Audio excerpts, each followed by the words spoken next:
अब आइए अगले चैप्टर की ओर। भारत में संवैधानिक विकास, वही रेगुलेटिंग एक्ट सब है, ने बताए हैं। पॉलिटी पढ़ाते हुए बताए हैं ना, एकदम बताए हुए पॉलिटी पढ़ाए हैं तो हम आपको बताए हैं, समझे, तो वही सब है। लेकिन यहां पर जो है थोड़ा सा क्वेश्चन अलग हट करके है, तो बेस जो है पॉलिटी में आप जान गए हैं, यहां पर जो थोड़ा बहुत अलग हट करके चीजें हैं उसको यहां पर हम लोग जो है जान लेते हैं। ठीक है, आगे आइएगा। रेगुलेटिंग एक्ट 1773 के तहत बंगाल में एक प्रशासक मंडल बनाया गया जिसमें गवर्नर जनरल तथा 4 सदस्यों को नियुक्त किया गया। निम्नलिखित में से कौन सदस्य नहीं थे? विलियम वुड नहीं थे, विलियम वुड नहीं थे। देखिए, रेगुलेटिंग एक्ट 1773 के तहत बंगाल में जो एक प्रशासक मंडल बनाया गया जिसमें गवर्नर जनरल तथा 4 सदस्यों को नियुक्त किया गया था। तो गवर्नर जनरल तो वारेन हेस्टिंग्स थे, तो एगो तो वारेन हेस्टिंग्स थे, समझ गए। उसके बाद 4 सदस्य जिसको नियुक्त किया गया था उसमें क्लेवरिंग था, बारबेल था, मानसेन था, और चौथा सदस्य था फिलिप फ्रांसिस। चौथा सदस्य था फिलिप फ्रांसिस। फिलिप फ्रांसिस चौथा सदस्य था, ना कि विलियम वुड, ना कि विलियम वुड था। तो आंसर हो जाएगा आपको विलियम वुड चौथा सदस्य नहीं था, बल्कि चौथा सदस्य था आपको फिलिप फ्रांसिस। रेगुलेटिंग एक्ट 1773 के अंतर्गत कोर्ट ऑफ डायरेक्टर के संबंध में निम्नलिखित में से कौन सी प्रमुख विशेषता या विशेषताएं हैं? अब 4 वर्ष के लिए चुना जाएगा, इनकी संख्या बढ़ाकर 24 कर दी गई। इसमें 1/4 सदस्य यानी 6 सदस्य प्रतिवर्ष अवकाश प्राप्त करेंगे। कौन सा सही है? इसमें जो है सब के सब जो है आपको सही है। आंसर हो जाएगा डी, 1, 2 और 3।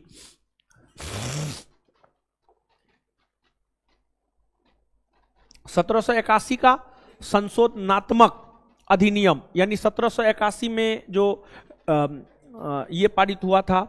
1773 के रेगुलेटिंग एक्ट की कमियों को दूर करने के लिए 1781 में एक्ट ऑफ सेटलमेंट आया था। तो 1781 के एक्ट ऑफ सेटलमेंट के कथनों पर विचार कीजिए और नीचे दिए कुछ से सही उत्तर चुनिए। कुल मिलाकर 1781 का संशोधनात्मक अधिनियम कार्यपालिका एवं न्यायपालिका के बीच शक्ति पृथक्करण की दिशा में बड़ा कदम था। हाँ, उच्चतम न्यायालय के अधिकार क्षेत्र को और स्पष्ट किया गया तथा उसे कलकत्ता के सभी निवासियों पर लागू कर दिया गया। हाँ, इस अधिनियम के अनुसार कंपनी के पदाधिकारी अपने शासकीय रूप में किए गए कार्यों के लिए उच्चतम न्यायालय के अधिकार क्षेत्र से बाहर रखा गया। हाँ, इसे एक्ट ऑफ सेटलमेंट के नाम से भी जाना जाता है। हाँ, आंसर हो जाएगा डी, 1, 2, 3 और 4 सब सही है।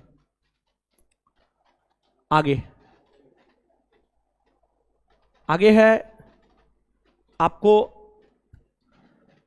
निम्नलिखित में से कौन सा कथन पिट्स इंडिया एक्ट के विषय में सही है?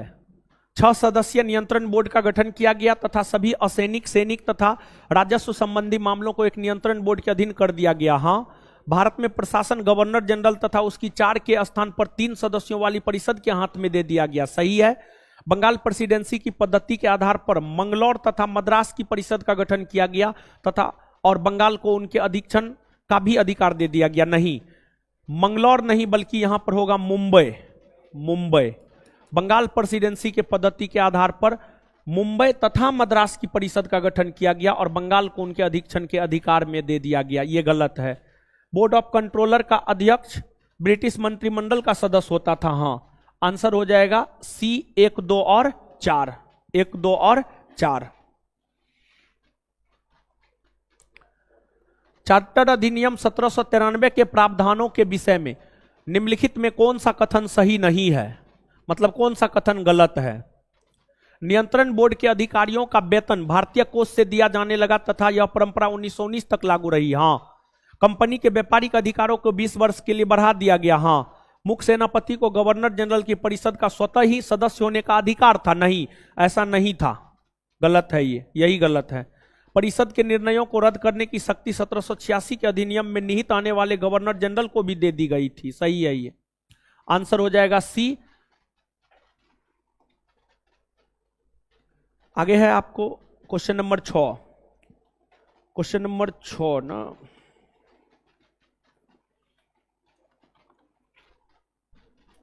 आगे आ जाइएगा। चार्टर अधिनियम 1813 की प्रमुख विशेषताओं पर विचार कीजिए। निम्नलिखित कूटों के आधार पर सही उत्तर चुनिए। अंग्रेजी साम्राज्य की संवैधानिक स्थिति को पहली बार स्पष्ट किया। व्यापारिक लेनदेन तथा राजस्व खातों को अलग कर दिया। हाँ, सही है ये।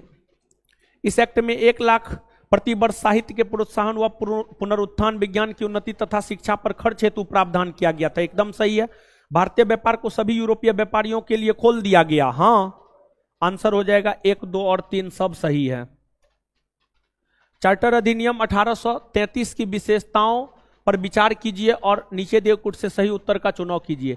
इस अधिनियम द्वारा विधान बनाने के लिए गवर्नर जनरल की 3 सदस्यीय कार्यकारिणी में एक अतिरिक्त कानूनी सदस्य को चौथे सदस्य के रूप में चुना गया। हाँ, भारतीय कानूनों को संचित, संहिताबद्ध एवं सुधारने की भावना से भारतीय विधि आयोग की स्थापना की गई 1834 में। सही है। इस एक्ट के तहत दास प्रथा को समाप्त करने की अनुमति मिली। हाँ, मिली थी, लेकिन दास प्रथा समाप्त हुआ 1843 में। आंसर हो जाएगा डी, 1, 2 और 3। चार्टर अधिनियम 1853 के संदर्भ में कौन सा कथन गलत है? गलत कौन है? इस अधिनियम में स्पष्ट कर दिया गया था कि यदि संसद चाहे तो वह कंपनी से प्रशासन अपने हाथ में ले सकती है। सही है ये। इस एक्ट के तहत डायरेक्टरों की संख्या 24 से घटाकर 18 कर दी गई, जिसमें 24 से घटाकर 16 कर दी गई, जिसमें 8 क्राउन द्वारा मनोनीत किए जाने थे। 24 से घटाकर 16 नहीं बल्कि 18 किया गया, जिसमें 6 क्राउन द्वारा मनोनीत नहीं होने, 8 क्राउन द्वारा मनोनीत नहीं होने थे बल्कि 6 क्राउन द्वारा मनोनीत होने थे, बल्कि 6 क्राउन द्वारा मनोनीत होने थे। तो इस एक्ट के तहत डायरेक्टरों की संख्या 24 से घटाकर 16 नहीं बल्कि 18 किया गया। 16 नहीं बल्कि 18 किया गया, जिसमें 8 क्राउन द्वारा मनोनीत नहीं होने थे बल्कि 6 क्राउन द्वारा मनोनीत होने थे। यही स्टेटमेंट गलत है और गलत को ही चुनना था, मतलब आंसर हो जाएगा बी। भारत शासन अधिनियम 1858 के विषय में कौन गलत है?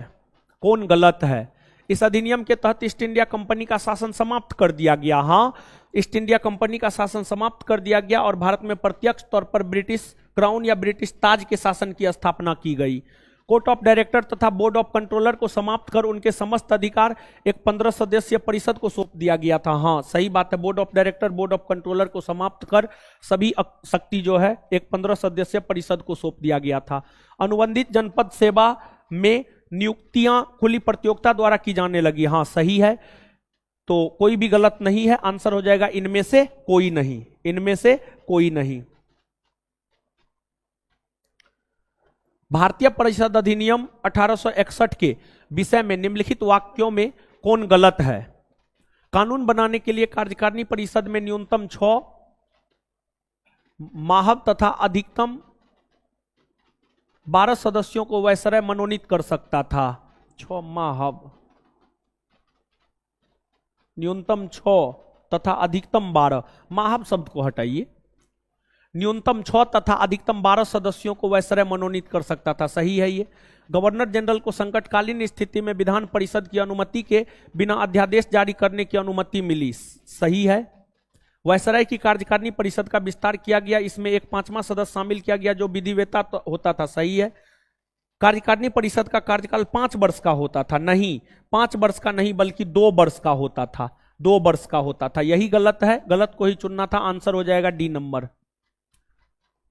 भारत परिषद अधिनियम 1892 के संदर्भ में निम्नलिखित कथनों पर विचार कीजिए। भारत परिषद अधिनियम 1892 के संबंध में निम्नलिखित कथनों पर विचार कीजिए और उपर्युक्त में से कौन सा कथन गलत है? गलत को चुनना है।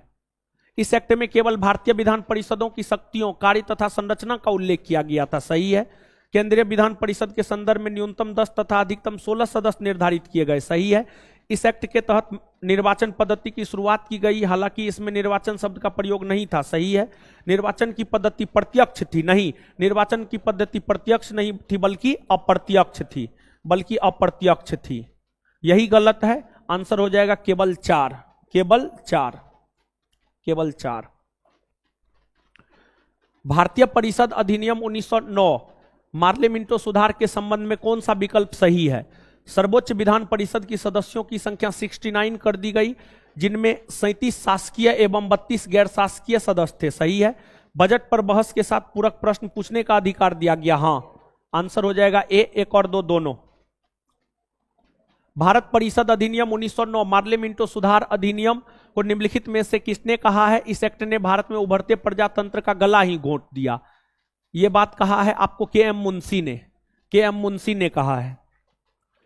किसने भारतीय परिषद अधिनियम 1909 को सर्वनाश करने वाला एक्ट कहा है? महात्मा गांधी ने।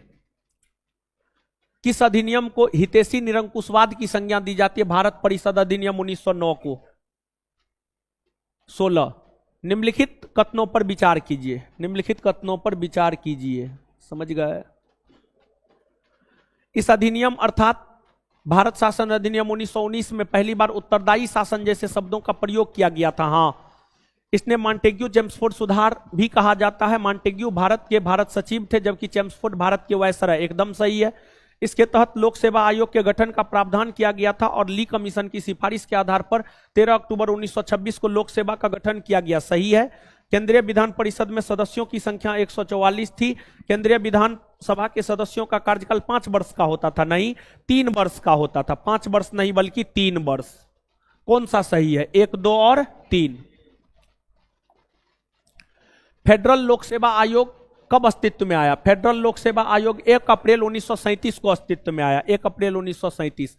निम्नलिखित अधिनियमों में से किस अधिनियम के फलस्वरूप वर्मा भारत से अलग हो गया? Government of India act 1935। Government of India act 1935।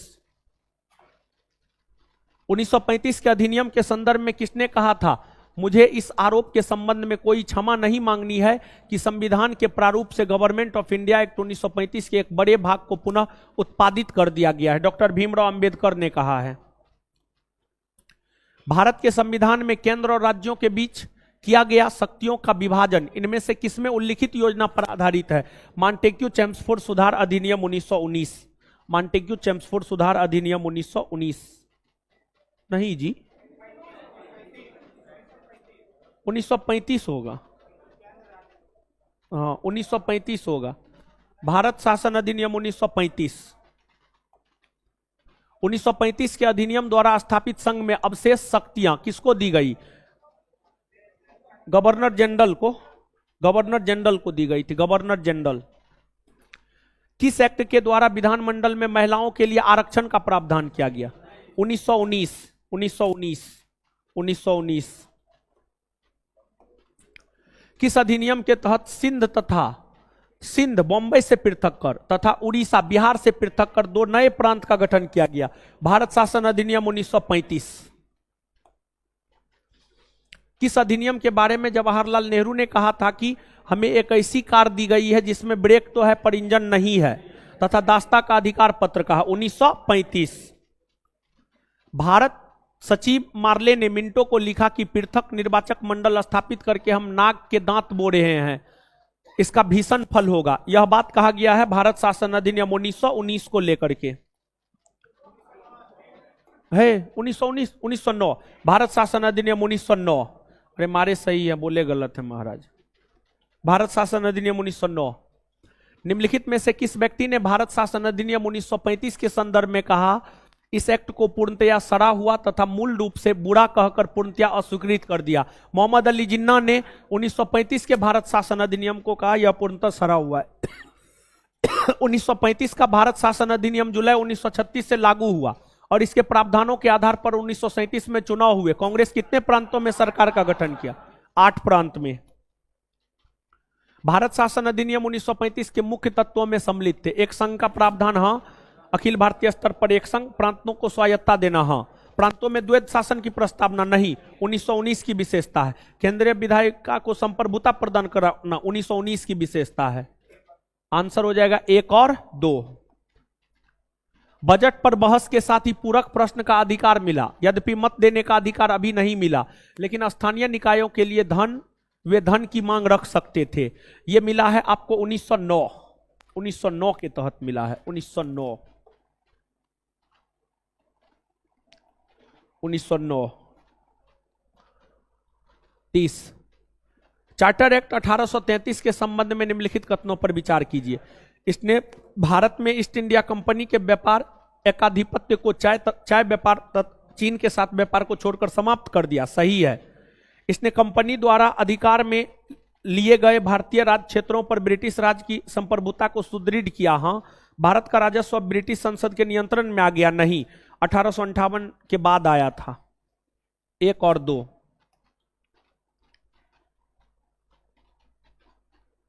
Bharat सरकार अधिनियम 1919। भारत सरकार अधिनियम 1919। में प्रांतीय सरकार के कार्य आरक्षित और अंतरित विषयों के अंतर्गत बांटे गए थे। कौन से आरक्षित माने जाते हैं? देखिए, भारत शासन अधिनियम 1919 के तहत काम करने वाले विषय को दो भागों में बांटा गया, आरक्षित और हस्तांतरित। आरक्षित विषय और हस्तांतरित विषय में रखा गया था। इसमें कौन ऐसा विषय है जो आरक्षित के अंतर्गत आता है? न्याय प्रशासन आरक्षित के अंतर्गत आता था, स्थानीय स्वशासन हस्तांतरित विषय के अंतर्गत आता था, ये नहीं होगा। भू राजस्व आरक्षित के अंतर्गत, पुलिस आरक्षित के अंतर्गत आता था। 1, 3 और 4, आंसर सी। निम्नलिखित कथनों पर विचार कीजिए। 1919 में मॉन्टेग्यू चेम्सफोर्ड सुधारों में 21 वर्ष से अधिक आयु की सभी महिलाओं के लिए मताधिकार की संस्तुति की गई थी, नहीं। 1935 से गवर्नमेंट ऑफ इंडिया एक्ट में विधानमंडल में महिलाओं के लिए आरक्षित स्थानों का प्रावधान किया गया था, सही है ये, आंसर हो जाएगा केवल 2, केवल 2। भारत शासन अधिनियम 1935 के द्वारा स्थापित संघ में अवशिष्ट शक्तियां किसे दी गई थी? अवशिष्ट शक्तियां गवर्नर जनरल को दी गई थी, गवर्नर जनरल को। मॉन्टेग्यू चेम्सफोर्ड प्रस्ताव किससे संबंधित है? यह एक प्रकार का संवैधानिक सुधार था। भारत शासन अधिनियम 1919 ने निम्नलिखित में से किसको स्पष्ट रूप से परिभाषित किया था? केंद्रीय व प्रांतीय सरकारों की अधिकारिता को स्पष्ट रूप से परिभाषित किया था। 1793 में एक विनियम द्वारा जिला कलेक्टर को उसकी न्यायिक शक्तियों से वंचित कर दिया गया और केवल संग्राहक अभिकर्ता बना दिया गया। ऐसे विनियम का कारण क्या था? ऐसे विनियम का कारण था लॉर्ड कॉर्नवालिस जिला कलेक्टर में संकेंद्रित इतनी विस्तृत शक्ति से सतर्क हो गया था और महसूस करता था कि एक व्यक्ति में इतनी परम शक्ति होनी अवांछनीय है। ब्रिटिश ईस्ट इंडिया कंपनी ने चाय के व्यापारिक एकाधिकार को खो दिया 1833 के चार्टर एक्ट के द्वारा। प्रांतों में द्वैध शासन प्रणाली किस अधिनियम के तहत लागू की गई? प्रांतों में द्वैध शासन प्रणाली लागू की गई 1919। चार्टर अधिनियम 1813 की भारत के लिए महत्वपूर्ण समझे जाने का निम्नलिखित में से कौन सा एक कारण है?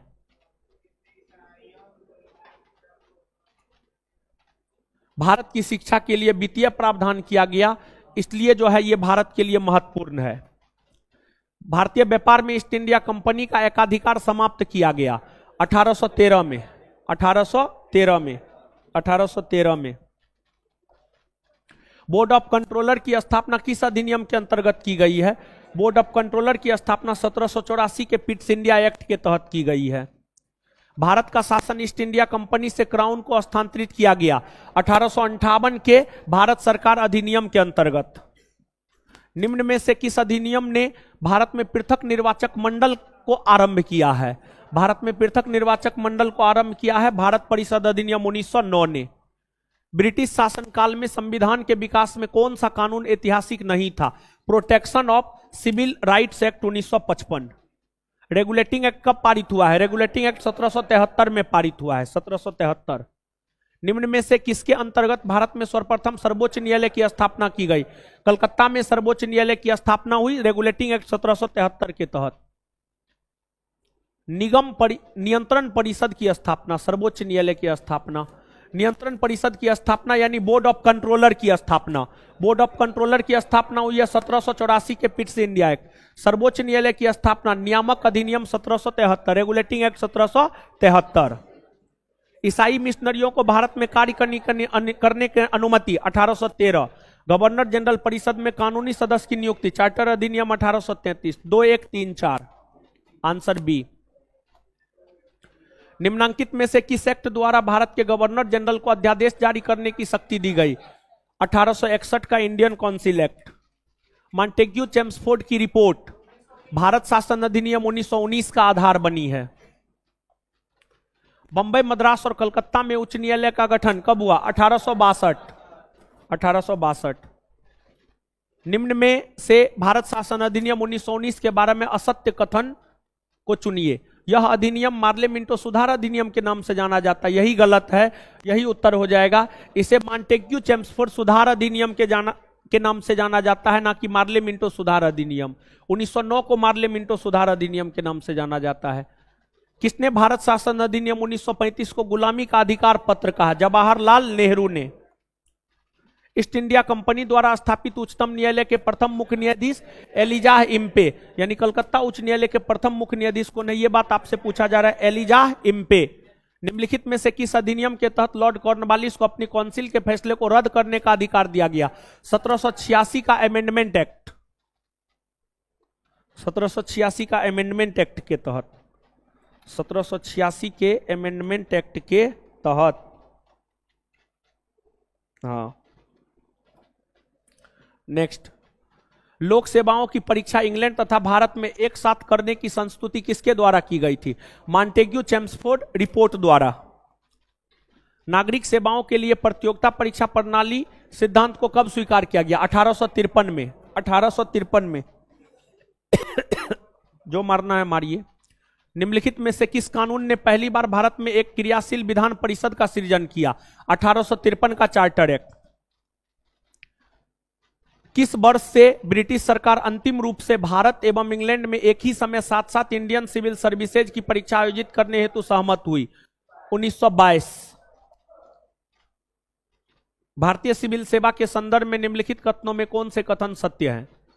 भारत सरकार अधिनियम 1919 में भारतीय सिविल सेवा के लिए अलग परीक्षा का प्रावधान किया गया जो भारत में होनी थी। हाँ, भारतीय सिविल सेवा में 1941 में भारतीयों का प्रतिशत यूरोप वासियों से अधिक था। यह भी सही है, ये भी सही है, दोनों सही है।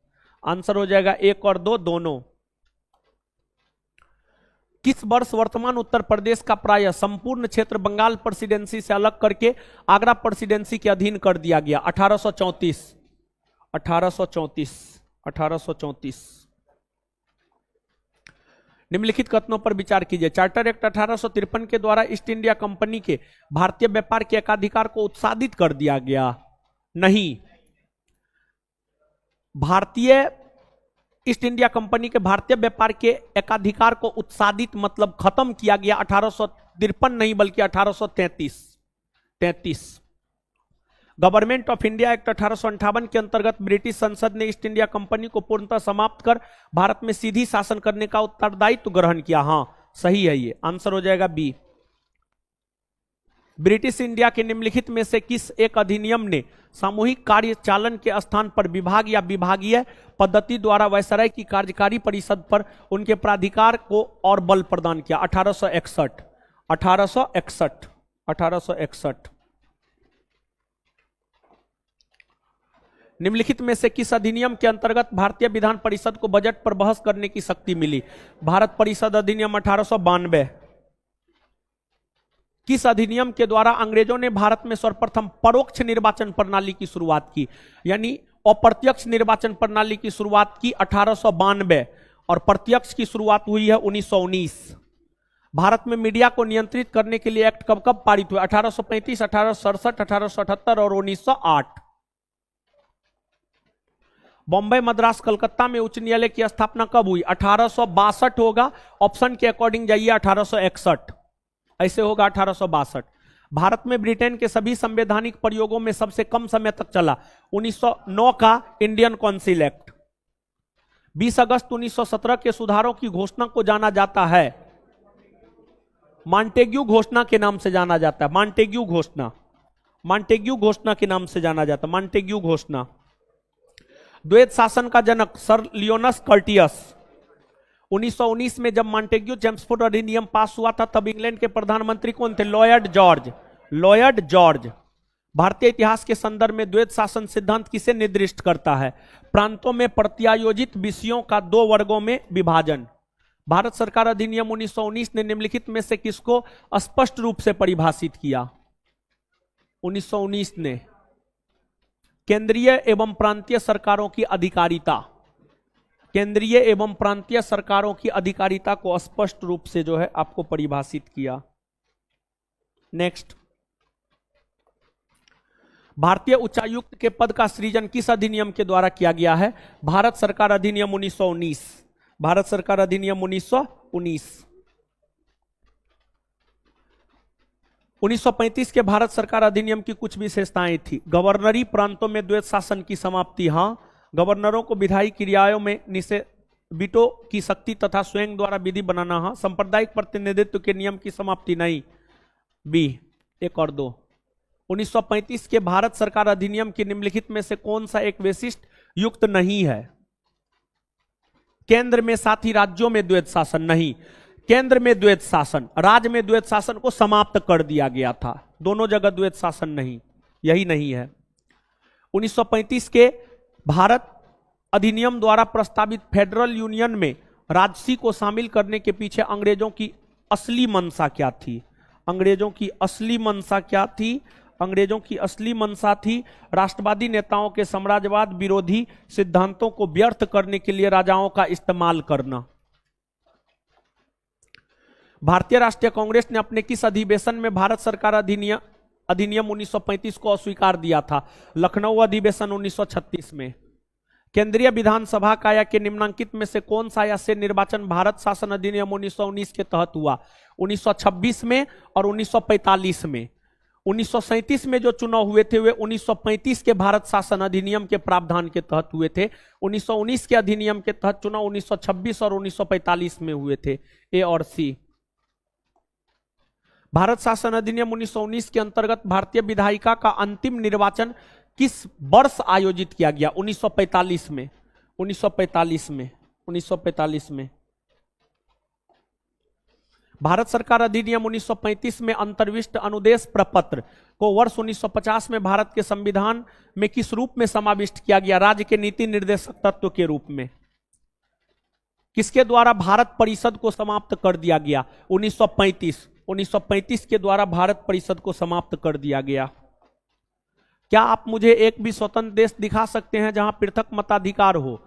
डैश अंग्रेज जा चुके हैं परंतु वे शरारत छोड़ गए हैं। निम्नलिखित में से किसने उपर्युक्त वाक्य को संविधान सभा के बहस में कहा था? सरदार वल्लभ भाई पटेल ने कहा था। सरदार वल्लभ भाई पटेल ने। इस प्रकार आपका समाप्त हुआ